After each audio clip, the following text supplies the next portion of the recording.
கொழுந்தனார் கல்யாணத்துக்கு முகூர்த்த கால் போடுற அன்னைக்கு எடுத்த மினி vlog தாங்க இது. இன்றைக்கி நம்மளோட சேனலில் லாங் வீடியோ போஸ்ட் பண்ணியிருக்கேங்க. மேரேஜ் vlog கண்டிப்பாக டைம் கிடைக்கிற போது செக் பண்ணி பாருங்கள். லிங்க் வந்து கொடுத்துருக்கேங்க. இப்போ எனக்கு எவ்வளோ மந்த்ஸ் ஆச்சுன்னு சொல்லி ஒரு சிலர் ரிப்பீட்டடாக கேட்குறீங்க. முடிஞ்ச வரைக்கும் கமெண்ட்ஸ்க்கு ரிப்ளை பண்ணிட்டு தாங்க இருக்கேன். 8 மந்த்ஸ் ஆல்ரெடி முடிஞ்சிருச்சுங்க. 9th மந்த் வந்து நடக்குது. செகண்ட் பேபி அப்படிங்கிறதுனால சீக்கிரமாகவே டெலிவரி வந்து எக்ஸ்பெக்ட் பண்ணலான்னு சொல்லியிருக்காங்க. அண்ட் இடிடி வரைக்கும்லாம் வந்து நம்மளுக்கு டைம் இல்லைன்னு டாக்டர் வந்து சொல்லியிருக்காங்க. ஸோ ஹாஸ்பிட்டல் பேக்கில் ஆல்மோஸ்ட் பேக் பண்ணியாச்சுங்க.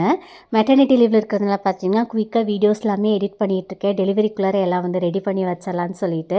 ஸோ அடுத்தடுத்து நீங்கள் பார்த்தீங்கன்னா நம்ம சேனலில் வந்து வீடியோஸ் வந்து எக்ஸ்பெக்ட் பண்ணலாம். முகூர்த்த கால் போட்டு முடிச்சதுக்கப்புறம் கௌரி கிருஷ்ணாவில் தாங்க நாங்கள் பிரேக்ஃபாஸ்ட் வந்து எல்லோரும் சாப்பிட்ருந்தோம். சாப்பிட்டு வீட்டுக்கு வந்தாச்சு. ஏன்னா அன்றைக்கி வந்து லாகின் பண்ணியிருந்தேங்க ஆஃபீஸ்க்கு. இன்றைக்கி நான் வியர் பண்ணியிருக்கிற இந்த சாரீ அண்ட் நான் காமிக்கிற சாரியெல்லாம் நம்ம ரியா புட்டிக்கில் அவைலபிளாக இருக்குங்க. 600 + 50 ஷிப்பிங் வருங்க. உங்களுக்கு வேணும் அப்படின்னா ஸ்க்ரீன்ஷாட் எடுத்துகிட்டு வாட்ஸ்அப் பண்ணுங்கள்.